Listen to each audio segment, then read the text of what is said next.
What's going on, everybody? Gunnar here. This is episode 6, part 2, and I'm standing in front of the camera this time because in order to make this brush, we have a little bit of prep work. Now, before we get going, I want, there's a little disclaimer for this video. Although I have two patterns kind of developed around this brush, this Composite Bugger Brush, you need to understand that the brush is very much so still an idea. And the ability to create it consistently and at the right length, it utilizes natural materials and it uses them basically at their full length and at their disclosure. Like, they control how good this brush comes out and how long it is and how applicable it is to your time. So your ability to source, select, and utilize the natural materials in this brush are basically going to be everything for the brush. So please understand that, one, it's an idea. I would appreciate it if you took it as an idea. So just receive it that way and understand that basically its applicability in the tying realm is limited based off the material itself. Now, I need to tell you a story about why I make this brush. And basically my first exposure to fly tying, and really the one DVD that was like a light bulb moment where I felt like I understood, at least technique-wise, how to go about building a fly, and it's Kelly Gallup's DVD Streamers on Steroids. If you don't have it, you should really buy it, because it's enlightenment, to say the least. But Kelly, he goes over his text engine, he goes over his boogeyman, both of which are woolly bugger-based patterns. Very similar to a Strollis hog snare, or headbanger sculpin, or Madden's circus peanut, right? And something that Kelly does is he counter ribs all of his hackles. And I interpret that basically as probably the most durable way to build a bugger. And just looking at flies in general, durability is something that I hold really high. And I've struggled technique-wise to get there, and I've certainly made a lot of dumb mistakes when I started my business, and I've sent out some stuff that did not work out that well. But if I know of the technique, and if I learn of a new way that's more durable, I will do everything in my ability to apply it. Because if I can, keep eyes on a fly for 75 fish, I'll fish that for 75 fish. If the eyes fall off after 5, I might as well throw it in the garbage because I'm not going to use it. So durability is huge to me. And so that counter ribbing of a hackle, I interpret it as the most durable. And so I apply that anytime I tie a bugger. And it became really time consuming because in order to do it properly, you got to tie in your wire, you got to tie in your body material, which if you're doing like a sex dungeon, a lot of times it's iced up. So then you make a dubbing loop, wrap that forward, tie in your hackle, wrap that back, catch that with your wire, wrap that forward. And then if you're like me, you'll go through with a bodkin and you'll literally pick out all of your ice stuff between your wires to fill in the gaps between your hackles. And the whole point is to create an illusion of bulk and transparency, right? And that's what breathes the fly to life. And so all of that drove me crazy, especially on an articulated platform, because I had to do it twice, and it's a lot of steps. And I was like, what if I came up with a brush that was hackle based, ice dub based, and then the wire that you spin it all up with becomes your rib, right? And so that is the Composite Bugger Brush. That's the Composite Bugger Brush. It's basically hackle. All it is hackle with ice dub spun up in between. And it's the most beautiful thing because it's durable. The core of the brush, the whole thing's your wire. I basically open spiral wrap this to just fill up the shank. And what I do, I said this is limited in the length that you can do it on, right? I basically use half of this from my back hook and the other half in my front hook. And when you use it that way, it's tapered, right? You use the taper of the hackle to build the taper of the brush. So your back half has a smaller teardrop, your front half has a bigger, bulkier teardrop, and I'll go over a material substitution that creates a really nice stiff collar that really fills out behind your strung fuzzy fiber for the correct silhouette. So this is the brush. And the beauty of it, you can see this, it's modeled. And you don't have to do that, but it's because I use 2 hackles to build it. The primary component's feathers, right? So we're going to use 2 hackles.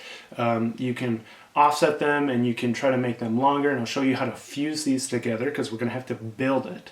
to make it usable, and really not necessarily usable, but workable as far as building it and implementing it into the brush. And then I'll go over how to create that stiff collar using Guinea fowl. And Guinea fowl is basically the same length as most Schlappen pieces, but it's almost twice as stiff, so it really helps fill it up.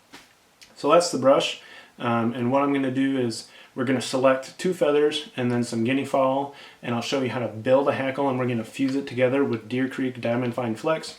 You can use gel super glue. It's a little trickier. You'll glue your fingers together. It's kind of a pain in the butt.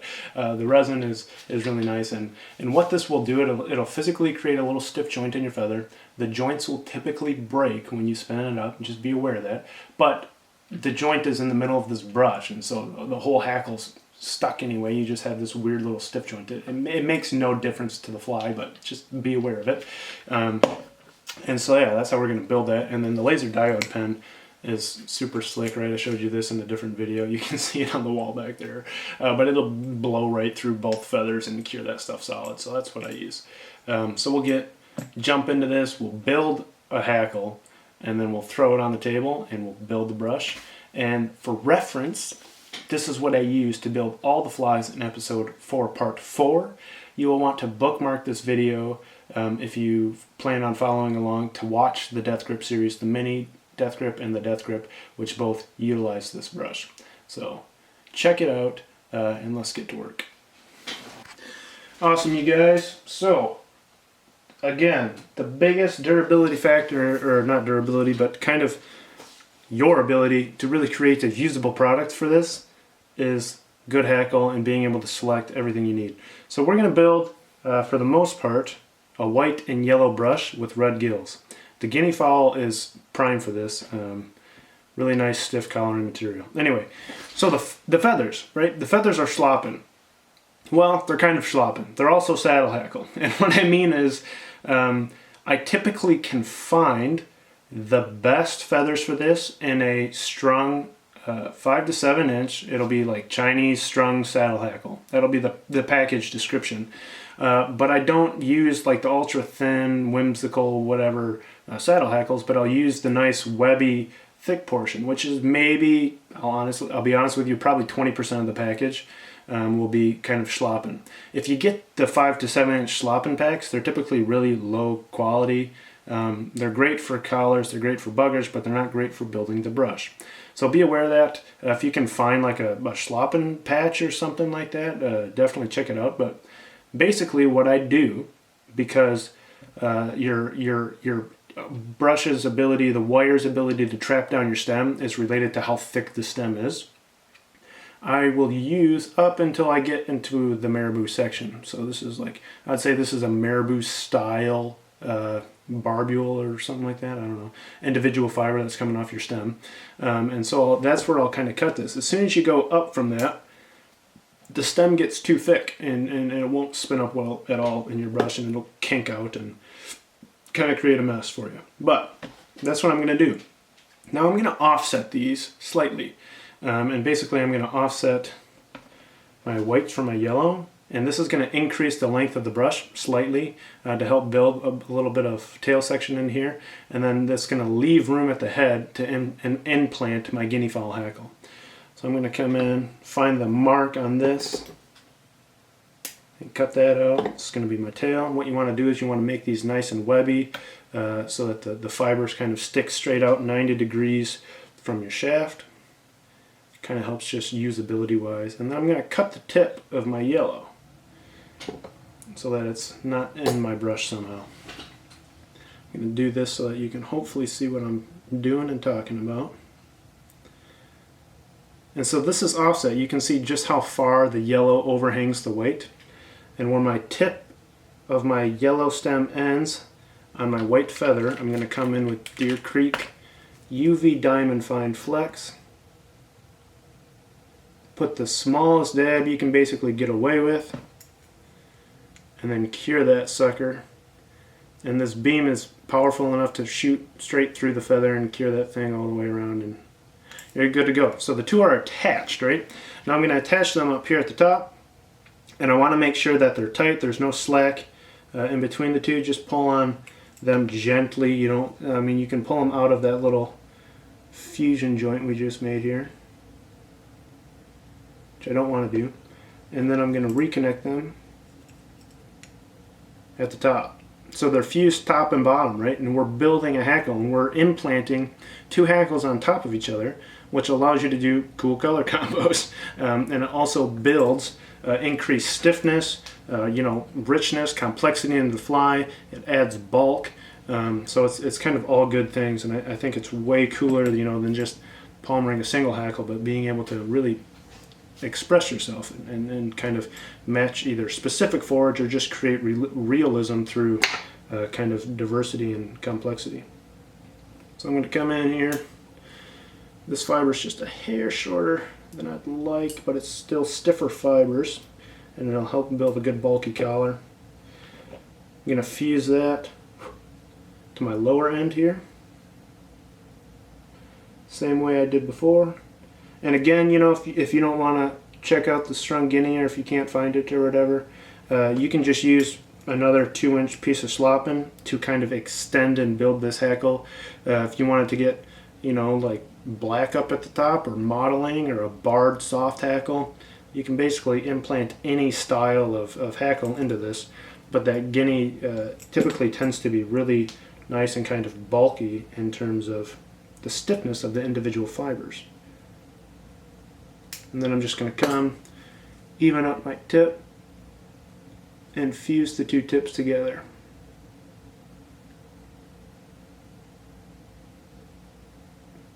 Which I need to angle that down just a tad. There we go.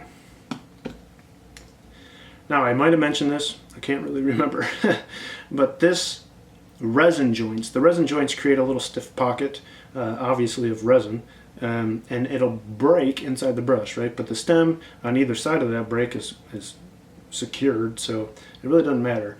Basically, the sole purpose of building this hackle, right, we just built the hackle, is so that we can lay this on our dubbing brush table and basically control it for consistency's sake. And you'll see what I mean when we start to spin this up, and I'll show you the best trick that's helped me be able to produce this consistently. So select good fibers, good Schlappen, offset them for length if you need to, you don't have to, and then we got a nice stiff collar inside of our hackle here. So we're going to get this on the table, spin it up with some sparse ice dub, which you can do phase and transitions. We're going to accent it with ripple ice. The ripple ice is bulkier, a little bit stiffer. I tend to do higher density at the top. Whenever I add contrast, whenever I add accents, whenever I add tones, I love to do it to the front. Everything's supposed to trigger at the head of the fly. I want them to eat the head, I want the bulk at the head, I want the tone at the head, the complexity at the head, the flashiest part at the head, whatever. I like to do it all at the head, so the fact that the ripple ice is a little bit denser is going to help add more bulk to the head region, but I'll inlay it throughout, and if it's a little long, you kind of just break it out. So let's run over to the table and spin this up and create our counter-ribbed ice dub hackle of doom that builds a super sexy body. So we're coming in. I got 2 wraps. This is secured, strung across, 2 wraps with some dubbing brush wax on the table. If you haven't watched part 1 of this, I'd recommend it. But this is a Stonfo dubbing brush table and turbo spinner. I have this on the website. Check it out if you will. But here's the hackle we just built, right? Now we're going to inlay this. I like it to lay concave down. It kind of just helps support itself, and if you can, you just shove it onto your wire, which has some wax in it, and it'll lift up, but it just kind of helps whatever the 2 ends stick where they are. Now, something I didn't mention in part 1 is I always like to put the bulkiest part of my brush towards the spin point. However you have your table oriented, or if you have a drill or whatever, wherever your spin point is, that's where you want to put the bulkiest part of your brush. That part is basically going to have more pressure on it. It's going to have more turns of wire on it, and so you'll be able to trap down a greater amount of material more securely with greater durability. So that's why this is oriented this way. That's why the Mega Jerk is oriented this way. With that aside, I'm going to come in and I'm going to overlay ice dub. And you can see it's going to be really kind of messy and inaccurate. And to be honest, I haven't come up with a better way to do it, other than you just need to get it on the table and trust that kind of not I don't want to say like random effort, but if you just distribute it as consistently as you can, it'll come out good in the end. And then this is holographic silver. So still ice dub, just holographic silver. I'm throwing it in for kind of accents. It's a little intense all on its own. And that's about all the ice dub you really need. You just want it to kind of breathe up through the hackle. I'm going to come in with Ripple Ice Fiber. This is Hareline's Ripple Ice Fiber. Probably, you know, if you saw it in part 1, it's one of my favorite accent flashes. It's really intense. You don't need a lot. At full length, it's a little too long for this brush. I come in, I cut it at half, and I like to put the majority of it right up into the front, right where you'd kind of have your gills or your pec fins and your belly, and then I'll just lay it out randomly, kind of distribute it, and when I go to palmer this in, if I have a rogue piece that's going off into a fly, I'll just come in and break it out or cut it to a shorter size. So that's the brush. You know, most of the work was actually in building the hackle, which if I wouldn't have talked the whole time, you know, it takes 2 minutes to build the hackle. So again, wrap that around the hook twice, wrap that over the wire, you know, just 4 or 5 times, whatever you want to do to lock it in place. And we'll come and cut this out. And again, I have this locked in place, extremely useful for keeping tension on this. Now the best way and the greatest way to make this durable and really control the consistency, you want to start adding some very light pressure, just so that the wire has good hold on this. Now you'll see my stem, it kind of weaves around and it's not super tight to the wire, right? And I want that almost in the wire. If you can get it in the wire, you want it in the wire for the best durability. So if you grab the tail and you grab the tip and you simply pull it, it'll seat itself up into that wire, and then the wax will hold it in place and you can start spinning. You need to adjust it just slightly. You can, but you want it inside that wire or as close to it as you can, and that's your durability. That's one of the reasons that we fuse this together. So I can simply grab these two things and pull it tight and it'll be secure. So I'm just going to run this up real quick, and you see this takes, I don't know, 10 seconds or so until this foot's off the ground. Come in very lightly and just pick this out. It's the early stage of the brush, and I'm trying, the point of this is to basically make sure you don't trap down any fibers and you don't trap down any ice dub. But you don't need to go crazy on that. We'll wrap this up, and I find that the brush about halfway is really all you need. You can see this is starting. This broke, the stem broke up here and it's kind of unraveling. It's not a big deal. I'd cut it out and tie it in anyway, but that's about all you need. Your ice dub's not really going to pull out, nothing's going to pull out, and you have your counter ribbed inside of a hackle. So that's all you need right there. That's good. Oh. I shouldn't have cut that off. I don't know why I cut that off. I wanted to brush this out first.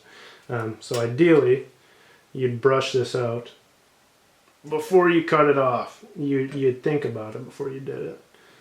I was going to try to wrap this around here so that I could brush this off. Just, you know, go straight out, perpendicular to it. And this is, I mean, this is your teeth right here. This is pike teeth or big brown trout teeth or walleye teeth or whatever.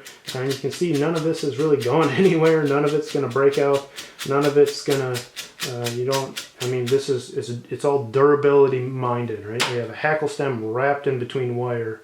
And that is our hackle. I'm just going to clean up either end here. Kind of cut that stem out of there that broke free on us. And then I just pinch this to the side for usability, just like we did on the big Mega Jerk brush and 7-inch synthetic brush, so that I can tie that in and be able to kind of preen those fibers when I go to walk it. And so what you can see is you have this really sparse light tail, and that will wrap up until you get about double fibered, and that's going to be the height of your collar, right? That's your back hook right there. And you can see it's tapered, it's transparent, you can see through it, right?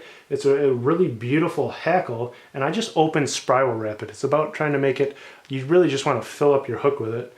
And then this, you got the Schlappen from the end of the white fiber, which acts as your hook covering. That'll cover your joint, and then you build the bulk with the guinea fowl and the yellow Schlappen up to the collar, and then you tie that off. So you have basically, you know, your hook connection, your front taper, your rear taper, and then you can add a marabou overwing and create a perfect kind of silhouette behind a strung fuzzy fiber, water push, almost swim bait style head. So that's the Composite Bugger Brush. So thanks for watching that, and I'll stick you with the outro here. So thank you guys for watching that and checking that out. What I'd like to finish this series up with is 2 discussions. I want to kind of talk about fly styles and when to use each style, which I know kind of came out in the head design. Maybe I won't be that specific about it, but I kind of want to tell you the story of like why I tied the Fuzz series, the Fuzz Junior and Hot Fuzz and Swung Fuzz, and that was all circumstantial based this spring and trying to figure out my new high water environment. So we'll go over that and kind of when to use certain styles, and I really want to go over some just ground rules for color.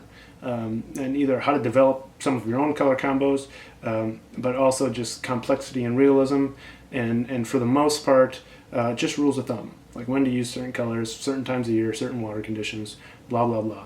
But the coolest part of that discussion will hopefully be fly size. And I want to talk about why flies are big, which they're not, and some misconceptions on fly size for certain species and treating certain species differently when we kind of shouldn't be, and a whole bunch of stuff that I have an opinion on. Maybe you'll like it, maybe you won't, but it's always fun to share opinions. Anyway, so talk about fly size. And then I want to leave you, the last video of Tie Like a Pro, I want to share a lot of the resources that inspired me and that have taught me basically everything I know, because I share a lot about maybe fishing a certain way or approaching water a certain way, and you have to understand that those ideas are not my ideas. Those ideas are all, they're Kelly's and they're Strauss's and they're Popovic's and Chocolate's, whatever, wherever the resource came from. I've simply applied them and learned what I agreed with them, or they were true in my experience and perspective. So now I've adapted those ideas and I've shared them with you in explaining why a fly does what it does or something like that. But for the most part, I want to share my influences and inspirations and the people that I learned from and how to use those resources that they provide to teach yourself. Because I think there's a really beneficial way to do it and a way that a lot of people do it that doesn't really help them. And so this is kind of how I've taught myself over the past 5 years, from all of the shoulders of the giants as they are, and that's kind of where I stand at the moment, on their shoulders. So I want to leave you guys with a bunch of resources to check out, read, watch, and to learn from, so that you're never giving me credit for doing a silly YouTube video, but you see the truth behind all the crap I make up and talk about. So thanks for watching.